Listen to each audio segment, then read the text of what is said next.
বেগুন ভর্তা কইরা না দিলে কি আমরা কি পারুম না? হ্যাঁ শোন বাজান, তুই বেগুনটা কাট, আমি চুলায় আগুন ধরাইতেছি। ধরো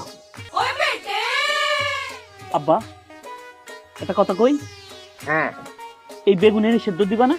হ, এই চুলায় এখন আগুন দিব, আগুন দিয়ে বেগুনটা হইলো পুরাম। আর যদি তুই কষ দে না পানি দিয়ে সেদ্ধ করুম, তাও করতে পারি। কোনটা করুম ক? তাহলে এনে পোড়াইলে পানি যাইবো, লাকড়ি যাইবো, এগুলো খরচ হইব না আব্বা? ও ভর্তা করে খাইলে তো এই আর কি যাইবো, পানি যাইবো, খাটনি হইব, এটা তো হইব, এটা স্বাভাবিক কথা। তাহলে একটা কথা কই আব্বা, এই বেগুনটা আমরা রোজই সেদ্ধ দেই, তাহলে লাকড়ি বাঁচবো, পানি বাঁচবো, কষ্ট কম হইব। কেমন হইলো বুদ্ধি আব্বা? আমার বাজারের বুদ্ধির ডিব্বা খুলে গেছে, খুব হাই হইব, অনেক সাশ্রয় হইব।